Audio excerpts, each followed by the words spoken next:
اور مسلمانوں کے حقوق کے تحفظ کی بات کی گئی تھی۔ 1930 میں علامہ محمد اقبال اپنے مشہور خطبہ الہ آباد میں مسلمانوں کی الگ ریاست کو تمام مسائل کا حل قرار دیتے ہیں۔ اگلے سال گول میز کانفرنس میں علامہ اقبال پھر مسلمانوں کے لیے ایک الگ ریاست کا مطالبہ کرتے ہیں، مگر کانگریس تقسیم کے کسی فارمولے پر تیار نہیں ہوتی۔ 1933 میں چودھری رحمت علی ایک پمفلیٹ ناؤ اور نیور میں نئی مسلم ریاست کا نام پاکستان تجویز کرتے ہیں۔ قائد اعظم مایوس ہو کر لندن چلے جاتے ہیں، پھر علامہ اقبال کی درخواست پر 1934 میں واپس آتے ہیں اور پھر اپنی ساری زندگی مسلمانوں کے لیے وقف کر دیتے ہیں۔ 1937 میں عام انتخابات منعقد ہوتے ہیں، جس میں کانگریس 1585 صوبائی نشستوں میں سے 707 جیت جاتی ہے، جبکہ مسلم لیگ کے حصے میں 106 نشستیں آتی ہیں۔ اس الیکشن کے بعد کانگریس حکومت بناتی ہے، مگر مسلمان اپنے حقوق سے محروم رہتے ہیں۔ چنانچہ 1939 میں جب یہ کانگریسی وزارتیں ختم ہوتی ہیں تو مسلم لیگ یوم نجات مناتی ہے۔ 1940 میں مسلم لیگ کا اجلاس لاہور میں منعقد ہوتا ہے، جس میں مولوی فضل الحق قرارداد پاکستان پیش کرتے ہیں، جو متفقہ طور پر منظور کر لی جاتی ہے۔ اس اجلاس میں قائد اعظم اپنے خطبہ صدارت میں کہتے ہیں کہ 1200 سال اکٹھے رہنے کے باوجود ہندو اور مسلمان کبھی اکٹھے نہیں ہو سکے۔ ہندو اور مسلمان دو الگ الگ قومیں ہیں، یہی سے دو قومی نظریے کی بنیاد پڑی۔ اس کے بعد پاکستان کا مطالبہ زور پکڑنا شروع کر دیتا ہے اور تحریک پاکستان عروج پر پہنچ جاتی ہے۔ مسلمان الگ وطن کے مطالبے کے لیے تحریکوں کا آغاز کر دیتے ہیں، مگر ہندو اور سکھ تقسیم کی شدید مخالفت کرتے ہیں۔ اسی دوران مذہبی فسادات عروج پر ہوتے ہیں۔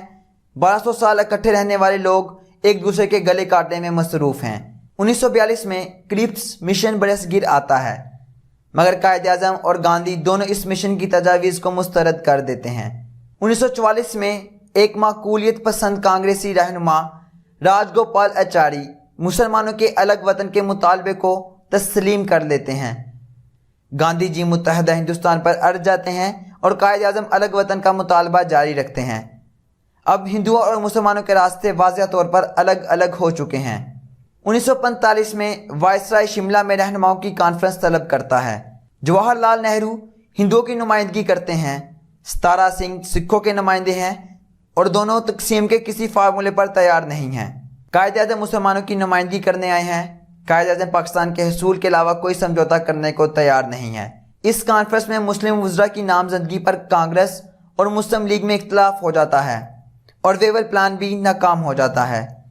کانگریس اور لارڈ ویول قائد اعظم کو اس کانفرنس کی ناکامی کا ذمہ دار ٹھہراتے ہیں۔ ویول پلان کی ناکامی کے بعد لارڈ ویول عام انتخابات کا اعلان کرتے ہیں۔ کانگریس متحدہ ہندوستان اور مسلم لیگ پاکستان کے مطالبے کے ساتھ میدان میں اترتی ہے۔ دونوں جماعتیں الیکشن مہم میں خوب جان لڑاتی ہیں۔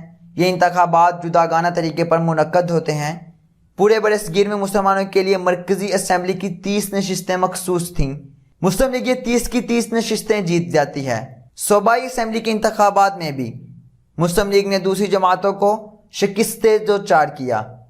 1945-46 کے عام انتخابات قائد اعظم کے موقف کی تائید کرتے ہیں۔ اب پاکستان کے قیام کی راہ ہموار ہو چکی ہے۔ 1946 میں کابینہ مشن پلان برصغیر میں آتا ہے۔ حکومت سازی میں شریک ہونے کے لیے کابینہ مشن کی تمام تجاویز کو ماننا ضروری تھا۔ کانگریس اس پلان پر بہت خوش تھی، مگر مسلم لیگ الیکشن جیتنے کے بعد اس پلان سے کافی مایوس تھی۔ توقع یہی کی جا رہی تھی کہ قائد اعظم اس پلان کو ماننے سے انکار کر دیں گے اور مسلم لیگ حکومت سازی میں حصہ نہیں لے سکے گی، لیکن قائد اعظم نے اس پلان کو منظور کر کے کانگریس کو ورطہ حیرت میں ڈال دیا۔ اب کانگریس نے آدھا پلان منظور کیا، حالانکہ بوڑھی حکومت میں شامل ہونے کے لیے پلان کو مکمل تسلیم کرنا ضروری تھا۔ قائد اعظم کے مطالبے کے باوجود حکومت برطانیہ نے پلان نافذ کرنے سے انکار کر دیا۔ مسلم لیگ اس سے بہت مایوس ہوئی اور 16 اگست 1946 میں مسلم لیگ نے یوم راست اقدام کا اعلان کیا۔ جگہ جگہ مظاہرے ہوئے۔ مسلمانوں نے انگریزوں کے دیے ہوئے خطابات واپس کر دیے۔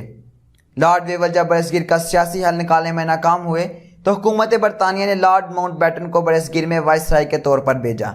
20 فروری 1947 کو برطانوی وزیر اعظم نے اعلان کیا کہ 1948 میں برصغیر سے برطانوی راج ختم کر دیا جائے گا۔ اس اعلان کے ساتھ ہی پورے برصغیر میں فرقہ وارانہ فسادات کے شعلے بھڑکنے لگتے ہیں۔ 3 جون 1947 کو لارڈ ماؤنٹ بیٹن تقسیم ہند کا اعلان کرتا ہے۔ اس منصوبے کے تحت پنجاب اور بنگال کی تقسیم کی جائے گی۔ تقسیم کی ذمہ داری ریڈ کلف کے ذمہ لگائی جاتی ہے۔ ریڈ کلف انتہائی متنازع تقسیم کرتا ہے اور نئے ممالک میں دشمنی کی بنیاد ڈال دیتا ہے۔ حالانکہ برطانوی حکومت نے 1948 میں برطانوی راج ختم کرنے کو کہا تھا، مگر حکومت برطانیہ نے 14 اگست 1947 کو پاکستان اور 15 اگست 1947 کو بھارت کو آزاد کر دیا۔ آزادی کے اعلان کے ساتھ ہی لوگوں نے اپنے نئے ممالک میں ہجرت شروع کر دی۔